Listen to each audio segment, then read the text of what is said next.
आज हम 498 ए से संबंधित एक जजमेंट की बात करने वाले हैं, जिसमें पति की जीत हुई, यानी कि जो पति के द्वारा अपील फाइल की गई थी हाई कोर्ट में, उसे एक्सेप्ट किया गया। तो आज हम जिस जजमेंट की बात करने वाले हैं, क्या है ये पूरी कहानी, आज हम आपको डिटेल्स से इसकी जानकारी इस वीडियो के माध्यम से बताने वाले हैं। तो आप सभी लोगों के लिए ये वीडियो बहुत ज़्यादा इम्पोर्टेंट होने वाली है, तो वीडियो पूरा अंत तक देखना है आप लोगों को, बिल्कुल भी स्किप नहीं करना है, तभी आप सभी लोगों को अच्छे से जानकारी समझ में आएगी। दूसरा काम आप सभी लोगों को ये करना है कि अगर आप नए हैं, चैनल में पहली बार आए हैं, तो ये आपका ही चैनल है, आप इसे सब्सक्राइब जरूर कर दें, साथ में बेल आइकन जरूर दबा दें, जिससे कि हम जो भी नई अपडेट डालें उसका नोटिफिकेशन आपके पास आता रहे और आप जानकारी प्राप्त करते रहें। नमस्कार दोस्तों, मैं एडवोकेट दिव्या, आपका आपके इस यूट्यूब चैनल में स्वागत है। पहली बात तो हम केस की जानकारी देने से पहले आपको बता दें कि जब भी पति और पत्नी के बीच में कोई भी आपसी विवाद होता है, लड़ाई झगड़ा होता है, तो पत्नी व पत्नी के जो घर वाले हैं, उनके पास जो हथियार होता है वो होता है 498 ए। तो जब भी पति पत्नी के बीच में आपसी विवाद होता है तो पत्नी 498 ए का केस कर दिया करती है। तो इस केस में भी ऐसा ही होता है कि पति पत्नी आपस में रह रहे होते हैं और शादी होने के 2 साल के बाद जो पत्नी के घर वाले होते हैं, उनके द्वारा पति व पति के घर वालों के ऊपर 498 ए का केस किया जाता है। साथ में 306 का भी केस किया जाता है, जो कि अबेटमेंट ऑफ सुसाइड का होता है,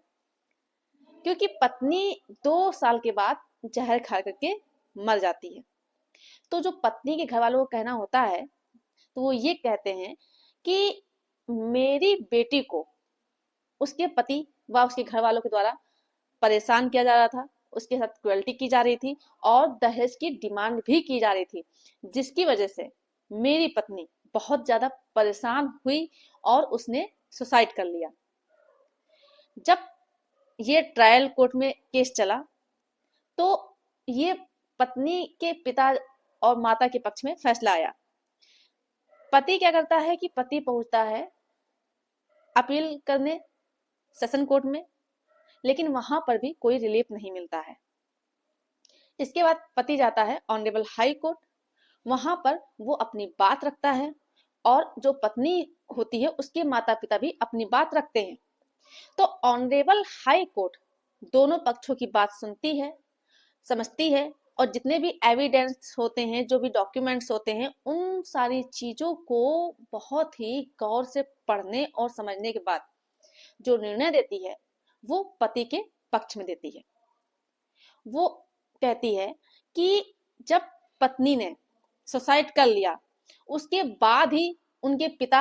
व माताजी के द्वारा 498 ए का केस किया गया, जिसमें ये बोला गया कि पत्नी के साथ क्रुएल्टी की जा रही थी और दहेज की डिमांड की जा रही थी, जबकि उसके पहले यानी 2 साल तक किसी भी तरह की कोई भी कंप्लेन पत्नी के द्वारा या पत्नी के घर वालों के द्वारा नहीं की गई। और जब मेडिकल रिपोर्ट आई उसमें तो ये आया कि उसने जहर खाया है, लेकिन केमिकल रिपोर्ट जब आई तो उसमें ये नहीं हुआ कि उसमें ये आया कि उसने जहर नहीं खाया है। और कोई भी ऐसी एविडेंस या फिर ऐसी बात नहीं थी जो कि ये कही गई हो कि जहर खाने के पहले उसके साथ मारपीट की गई थी या किसी तरह का कोई क्रुएल्टी की गई थी, जिससे ये चीज साबित होती है कि ये सिर्फ पति व पति के घर वालों को परेशान करने के लिए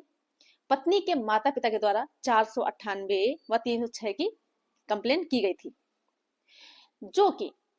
इसे गलत ठहराया गया, क्योंकि कोई भी पुख्ता सबूत नहीं थे और सुसाइड करने के पहले ना ही कोई कंप्लेन हुई थी और ना ही इस तरह की कोई रिपोर्ट आई जिसमें यह साबित हो कि पत्नी के साथ मारपीट की गई है या फिर क्रुएल्टी की गई है। तो पति की अपील को एक्सेप्ट किया गया। केस का जो नाम है वो है नामदेव बनाम स्टेट,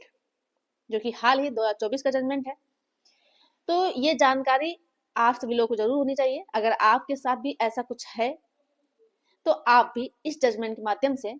न्याय प्राप्त कर सकते हैं। वीडियो को और भी लोगों को शेयर जरूर कर दीजिएगा, लाइक कर दीजिएगा, और अभी भी अगर आपने चैनल को सब्सक्राइब नहीं किया है तो ये आपका ही चैनल है, आप इसे सब्सक्राइब जरूर कर दीजिएगा। धन्यवाद।